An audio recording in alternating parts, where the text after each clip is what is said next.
I wanted to take some time to comment on shifting alliances within the American political scene in relation to Israel.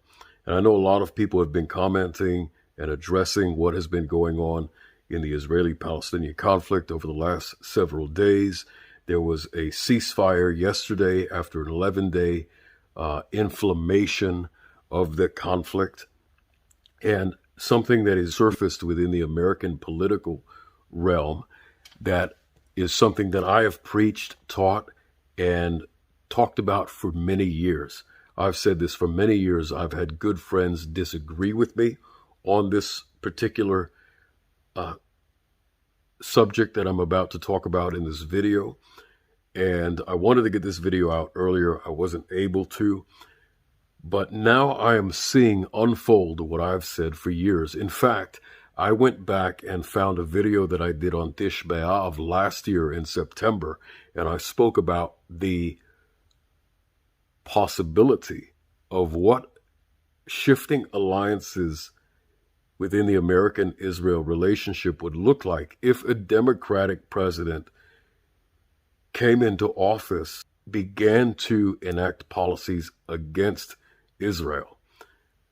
I wanted to take this time to do this because Isaiah 62 verse 1 says, "Because I love Zion, I will not keep still. Because my heart yearns for Jerusalem, I can't remain silent. I will not stop praying for her." I love that translation. That's a New Living Translation. I've been reading it lately. "Until her righteousness shines like the dawn and her salvation blazes like a burning torch." So I want to make something very clear at the onset, because my hope is that this video will come across non-Yeshua following Jews. Hopefully this will come across Palestinians and Muslims. God does not hate you. God loves you. There is hope found only in Yeshua, the Jewish Messiah. He's the hope of Israel. He's the hope of the nations. He's the hope of the world. And I know that there is very real pain and loss on both ends of the spectrum. People have personal experiences. Those personal experiences cannot be denied. They can't be invalidated. Even if there has been underlying or external manipulation and instigators in any one of those areas. God does have a covenant with Israel. It is within the Bible, the Hebrew Bible, the Tanakh. It is also within the New Covenant scriptures, where Yeshua, the Jewish Messiah, is revealed in the fullness of his grace and his glory. And he gives that grace and possibility for that mercy and forgiveness for all. The only resolution to the Israeli-Palestinian conflict is Jesus, the Messiah. That's it. He's it. God's grace, God's forgiveness, that is what will solve this conflict. But within that, I do want to make some concise statements about this conflict, not particularly on Israel's end, although I will touch a little bit about that, but particularly what I'm seeing now emerge very tangibly in the American political scene. As I said, I did a video on this that will be at the tail end of this video. So Palestinians, Jews, everybody has the right and everybody has the hope to live in peace, right?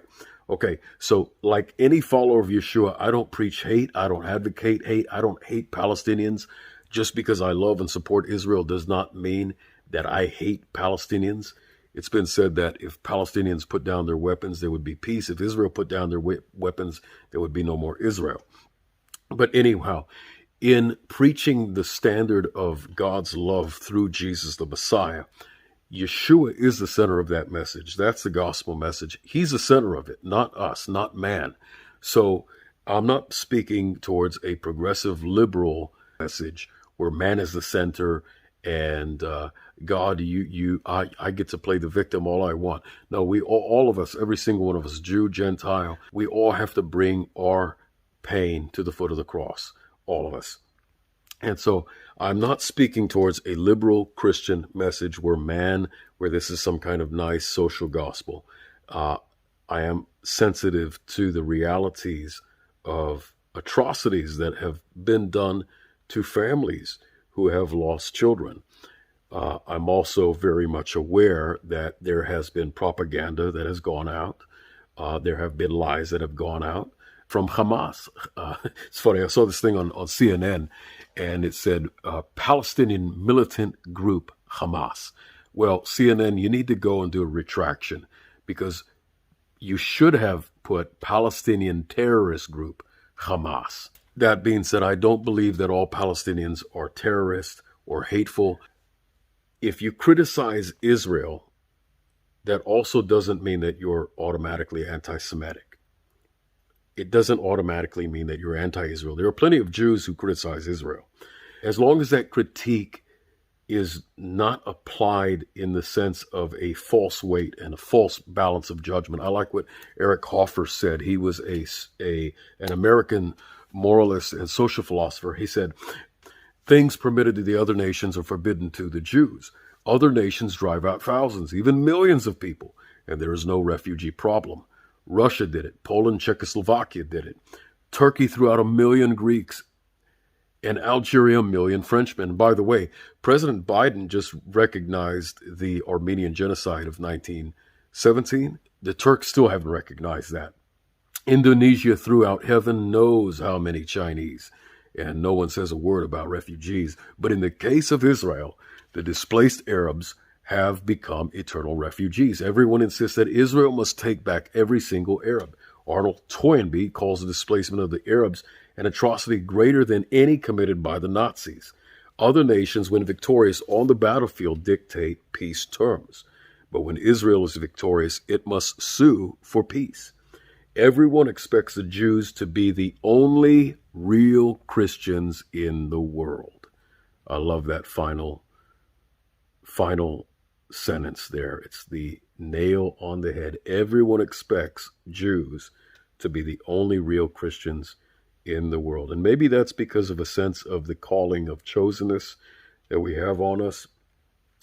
But in this case, let me give a bit of a concise timeline of the events that we're looking at here, of what's unfolded in Israel as a cause for what has unfolded in the United States. On May 6th, protests began by Palestinians responding to the planned decision by the Israeli Supreme Court to evict Palestinians out of the East Jerusalem neighborhood Sheikh Jarrah. On May 7th, the last day of Ramadan, there were large numbers of Israeli police responding to 70,000 Palestinian Muslims praying at Al-Aqsa Mosque as many began to riot. And I've been in the land. I've been outside Damascus Gate in the middle, walking past a planned riot and protests where Israeli police were coming. I had several moments where I thought, okay, maybe I should be a little extra cautious and extra aware here. But, despite some of the yelling and the shouting and stuff like that, I was fine. There were some people that I think may have been in some serious danger, but I can't fully assess that at this time because that was years ago. On May 10th, Jerusalem Day, the Temple Mount was set on fire by flares. There was a tree that was set on fire, while 9,000 Jewish worshippers at the Kotel on the Western Wall were cleared from the area. The same day, May 10th, began a barrage of missile attacks from Gaza upon Israel, being fired towards Tel Aviv and other cities. On May 12th, Hamas notified Israel they would start targeting airports and commercial airliners. To date, there were 4,000 missiles that were launched and 235 Palestinian casualties, 12 Israeli casualties. May 20th, yesterday, there was an agreement to cease fire. Last week, Sunday the 9th through the 15th, which came into this week, saw 5 national holiday events in Israel. Jerusalem Day commemorated the reunification of Jerusalem in 1967. Number 2, the end of Ramadan, the 30-day fast of the Muslim god Allah, followed by Eid al-Fitr, which is the first day of the Islamic calendar, marking the end of Ramadan. And then you had Nakba Day, Catastrophe Day, which is the inverse of May 14th, 1948, Israel's independence. The Palestinians call that Catastrophe Day. And so that's their annual memory of Israel returning to the land and becoming an independent nation. And then you had the biblical holiday of Shavuot, Pentecost, when the Torah given at Sinai, the outpouring of the Holy Spirit, the Ruach HaKodesh, took place in the book of Acts. There's been an increased escalation between Jews and Arabs. And this tension, it comes from an already long year of lockdowns, upheaval with COVID-19 vaccines, and other realities that have spurred this social disintegration and kind of caused it to just gel up in this whole season that's been like a political pressure cooker, which we'll get into and see how the influence of American politics and some of the social disintegration in America has played into that. But anyhow, when we look at this from three key angles, that is the social disintegration within Israel, we see it internationally. There was not a single Israeli killed until the U.S. Electoral College affirmed and confirmed President Joe Biden in December. On May 30th, 2021, it was reported that the U.S. State Department declared Israel, the West Bank, and Gaza as occupied territories. April 2021, President Joe Biden gave $235 million to the Palestinians. Where did that money go?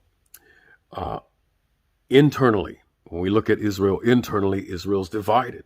President Reuven Rivlin has described Israel as being caught in a maze, if not a political crisis, for some time now. Of course, this is stemming back to 2019, and Israel's going on her fifth election. So there's a lot of baseless hatred that is being revealed politically, as well as the resulting social disintegration with this COVID season, the upheaval.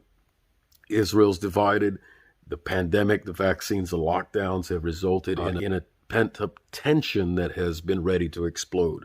And when you add into that Western influences like the racial tensions in the United States with Black Lives Matter, the protests, and everything, all the upheaval in cities like Minneapolis, New York City, some of that surfaced in other nations as well, as other nations felt that they had to respond and react with some of the racial tensions in their own history and within their own society.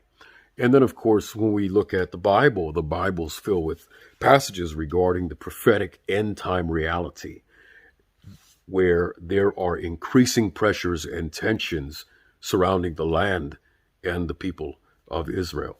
It's been noted that support for Israel within America is steady. Support in America for Palestinians is rising, and these are coming into a face-off.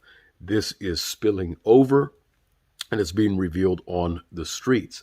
All we have to do is look at New York City in Times Square. There have been pro-Israel counter-protests. There have been anti-Israel protests, pro-Palestinian protests. And you look at Chicago, LA, there were some Jews assaulted outside of, I think, a synagogue. In New York City, some Jewish people assaulted outside of some restaurants. So we see these tensions are spilling over into the U.S., spilling over into the other nations where there's been rising Muslim population. And of course, we've seen our fair share of upheaval in the COVID season. The last several nights, today, we've seen these protests. We've seen Gallup's Lydia Saad, the reports on Gallup poll from March 19, 2021, that Israel remains to be favored by 75%, but a favorable view of the Palestinians is emerging at a new high of 30%. Tracking the last 4 years from 2018 to 2021 shows the average for Israel's favor is steady, but the favorable ratings are going up for the Palestinians at the rate these figures climb. It could be that the support for the Palestinians come to a face-off percentage-wise with support for Israel. Support for Israel may remain steady, but rising support for the Palestinians may reveal the already existing division that exists and is emerging in the United States regarding every major issue politically. While American support remains largely with Israel, the cracks in the foundation of that support have emerged. How long before those cracks become deep chasms of division? How long? The only answer to the issue of the Israeli-Palestinian conflict is Yeshua, the Jewish Messiah. For Jews to see Jesus, their Messiah, and for the nations to look to him as their salvation. A report on the American Jewish Committee's Insight and Analysis report on anti-Semitism from last year, it reported a strong link between hostility towards Israel and anti-Semitism and how the two are linked, the two are intertwined. So this report, it commented also that nearly half of Americans are unfamiliar with the term anti-Semitism. Think about that. Half of America's citizens don't know, have no clue what the term anti-Semitism means. Of the 53% who do and who have heard the term anti-Semitism, 25%, that means half of that 53% don't fully understand what the term anti-Semitism means. When we look at this demographic of young people aged 19 to 29, they are the least unfamiliar with the term anti-Semitism. An article by Eric Levitz, he's a liberal leftist Jew, and he wrote an article in New York Mag basically saying, why is this geopolitical fight different from all other fights? And he posited 4 main points. One was that American Jews are heavily overrepresented in U.S. politics and media. Of course, this gives rise to conspiracy theories. Oh, Jews want to take over the world and all that kind of stuff. Secondly, the U.S. is more heavily implicated in the Israeli-Palestinian conflict than any other foreign conflict due to U.S.-Israel relations. So whether for good or for bad, the U.S. is implicated by many other nations as kind of being the strong arm and taking the lead in this whole dialogue and this whole debate, whatever conflict. Thirdly, propagandistic policies and media coverage have made the issue more salient for the American left. Again, quoting Eric Hoffer, propaganda doesn't deceive people. Propaganda helps people deceive themselves.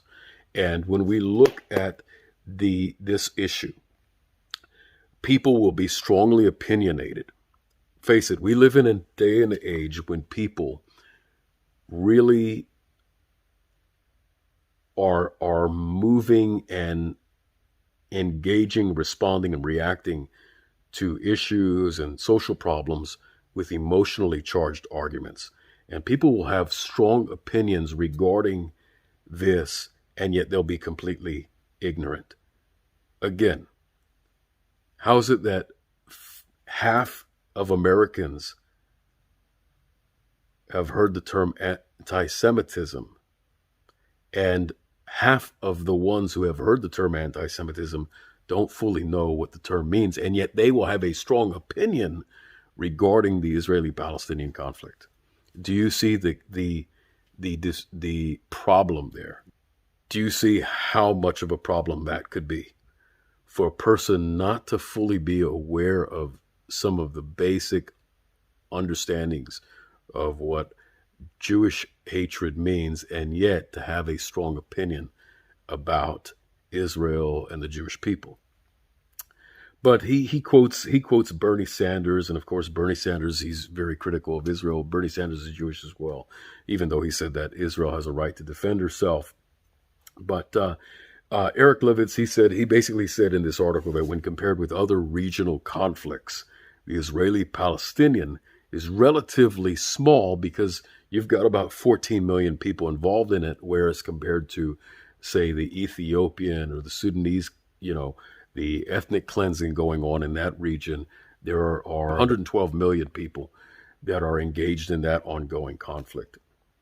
And he's coming from a highly critical position of criticizing Israel, but he's saying, this is why the Israeli-Palestinian conflict is different on the American front. And it's also why this American front influences the other foreign national fronts in relation to this conflict. And Speaking of Bernie Sanders, him and his crew, I'm not going to name all of their names. They need God. They need prayer. Of course, God also hardens people's hearts, as Paul the Apostle said in the book of Romans, the Shaliach, the Apostle. But there was a move to block a $735 million sale of precision-guided weapons to Israel. I like what the Hill said. This resolution is largely symbolic. This resolution is largely symbolic, as Democratic leaders who support the sale are unlikely to give the legislations a vote and a window for lawmakers to force a vote to block the sale, which closes in a couple of days. The effort underscores the growing divide among Democrats. Haaretz put out a article about the new front in the New York City mayoral race. And the focus was on Andrew Yang, the Andrew Yang who was running for president, and now he's running for New York City mayor. But the upcoming issue is going to be Israel and Palestine. Foreign policy may play an outsized role in the candidates New York City residents choose. Mayoral candidate Andrew Yang drew fire for his comments to stand with Israel. We know that if anything happens in the world, it usually happens with Israel first. But anything that happens in America first happens in New York City, because New York City is the original capital of the United States and is the economic capital of the United States. Rabbi Jonathan Cahn, he has a great teaching on that if you can find it online. The Economist noted that America's Democrats are increasingly divided over Israel. As fighting in Gaza worsens, so does the split between President Joe Biden and the left of his party. The intra-party disagreement is breaking out into the open as violence intensifies in the region. AOC, she is quoted here as saying, "For decades, the U.S. has sold billions of dollars in weaponry to Israel without ever requiring them to respect basic Palestinian rights. In so doing, we have directly contributed to the death, displacement, and disenfranchisement of millions." I'm going to go out on a log here, and I'm going to say, in all likelihood, that Miss AOC would not say the same thing and would not make the same statement when it comes to abortion, because it would disrupt the platform that she has. Anyhow, the nations are trembling. And by the way, I'm not Democratic or Republican. I'm a citizen of the kingdom. I vote biblically. I don't vote for a party. I vote for the precepts of the living God.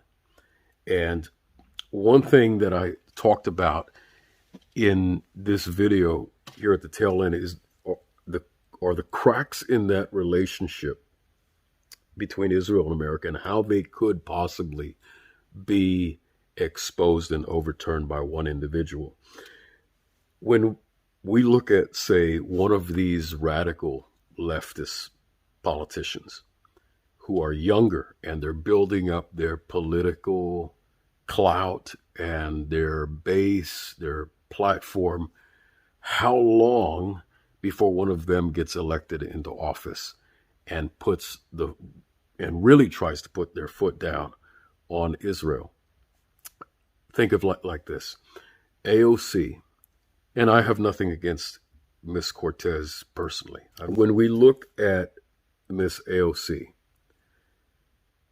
she did a Twitch stream. Twitch is a gaming platform, an online gaming platform. She did a Twitch stream with 400,000 young voters. Okay, so when you have someone who's getting into the pop culture and the influence of some of these things, what's gonna emerge from that is the younger generation is going to feed into that divide that we now see. And if you look at the images of these protests in New York City, Times Square, Chicago, LA, you will see majority young people you will see a majority of young people. Remember, of the ages 19 to 29, this group of young people they're the least likely to know what the term anti-Semitism means. The BBC, I read this article, spoke about how social media platforms have emerged to cause a burgeoning of activism on behalf of the Palestinians. There were several interviewers, some were Palestinians, some were Israeli, some were American Jews who went to Israel and so forth. And everyone had their own personal story. As I said, you can't invalidate someone's personal story. It might be colored through a flawed lens. The lens we're looking at all of this through is the Bible, is through the heart of God. One of the things that came forth in this article was that the common denominator for all of them emerging into the activism that they're emerging into goes back to last year's racially charged riots and protests and much of the activism that was seen through the organization Black Lives Matter. Let's say that American-Israel relations are beginning to feel the rails of some relational problems. And we're seeing something very new in the American-Israel political environment with the Biden administration, with the Democratic Party. How long until more radical leftists gets voted in who will take a more hardline position with Israel? Because the ideologies that are being presented are the ideologies and the branding for this new era that we have entered into. And it is something that we've seen in the past where there's been boycott, divestment, and sanctions, this movement on the hard left against Israel. There's been a lot of criticism there, and it has delegitimized Israel. But here you have something that is villainizing further the validity and delegitimizing Israel's right as a nation to live peacefully in a land, and wanting to put the clamp down on the Jewish people in the land. So if the current cracks being exposed in the American political position in relation to Israel are currently just symbols, with little time to actually become more substantial in terms of actual resolutions, because as I pointed out in the article by the Hill, this resolution to block this $735 million sales of weapons to Israel by the Democrats is seen as largely symbolic. If this is just a symbol with little time to actually become more substantial in terms of actual resolution, you can bet that at least the trajectory from which that it is emerging from has been revealed, and it's been revealed with a momentum. And America is going to probably continue to head towards that direction. Now, that doesn't mean that we lose heart, and it doesn't mean that we lose hope. There's always hope. God could turn this nation around. But there's always hope. Our main hope is not in a political candidate. Israel has really relied on America. And a lot of people said, well, America will never turn against Israel. We cannot take that position. We can't take that. Well, it will never happen.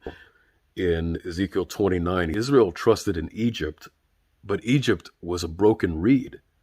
And when Israel leaned on Egypt, Egypt pierced Israel through the armpit, through the shoulder. So who knows what's going to happen? God knows what's going to happen. But one of the other components of this that is going to be really evident and is within the American political environment in regards to ostracizing and putting more pressure on Israel is the onset of cancel culture, and how cancel culture finds a home on social media. There is a rising anti-Semitism that is taking place. We're seeing it in emotional outbursts and other outbursts and assaults out on the streets in America. One of the things that we see biblically is that what is true is that when God wants to judge a nation, He will put that nation up against Israel. Now, I don't say that lightly, and I don't say that with a sense of eagerness either. Amos said, "Woe to those who desire the day of the Lord. It is a day of darkness and not of light." But at the same time, we're not ignorant of the devil's devices. We're also not hopeless just because we know what his devices are. There is always hope. As long as we live and breathe, we have the opportunity by God to be a light to people. Whether they agree with us in our position or whether they don't, we are called to be a light to them. If these cracks in American and Israel relations grow, this does not mean that God is threatened. It doesn't mean that the body of Christ or the body of Messiah in America has failed, because God will pour out his glory. And he will raise up a standard for his people. And he's going to be the one who's going to come back and save all Israel and reign from Jerusalem. And he's going to pour out his spirit that will give those who truly stand with Israel the resolve to stand with American Jews, even amidst the turning of the tide. The greatest hope for Israel, the greatest hope for the Jewish people, the greatest hope for Palestinians is not America, as blessed and as wonderful as America is. I love this country. It is Yeshua. It is Jesus, the Messiah. And that is it. That is the great Hatikvah. That's the Hatikvah, the great hope. If you'd like to hear a little bit more about what I'm talking about, the nations turning against Israel, I've put a link in the description box for a teaching that I did a few years back at Gateway Church in South Lake, Texas, called Gog and Magog, the Sukkot Connection. If you want to get the word out, if you want to support Israel, hit a like so this can go out and people can engage with the content, interact with it. Also subscribe if you're not subscribed. We are people of hope. It's Israel's national anthem. It's not despair. It's not propaganda. It is hope. And it is Yeshua. Shalom. Today is Tisha B'Av. It's the fast of the 5th month, according to Zechariah 8. It is a traditional day of fasting and mourning in Judaism. It's called the Bein HaMetzarim, between the straits. It's from Lamentations, since Lamentations is read during this time. Lamentations chapter 1, verse 3 speaks of how Israel was oppressed and afflicted by the nations in the midst of her distress. And in the midst of her distress, Bein HaMetzarim, it's referring to a place that is very narrow. Yeshua, Jesus, he spoke in Matthew 7, 13 and 14 about how the only way to eternal life is through the narrow gate.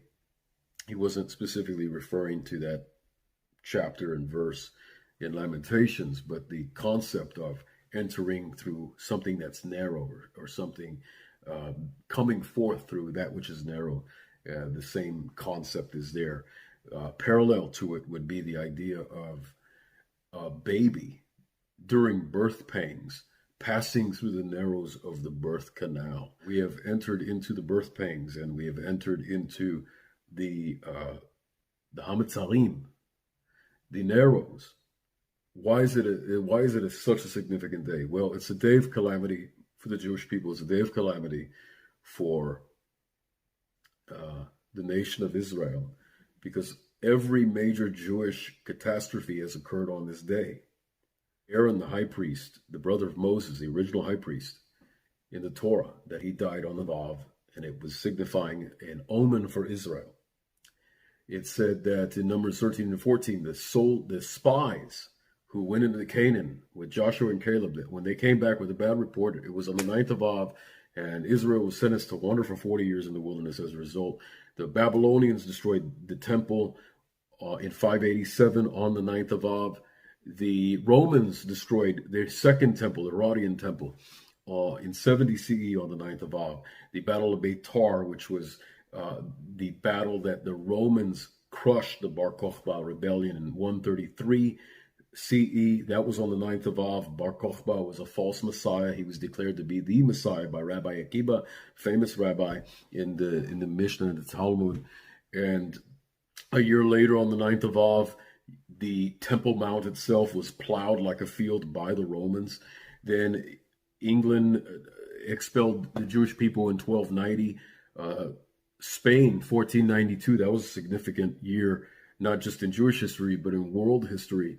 1492, the Jews were expelled from Spain. That was when the Spanish Inquisition began.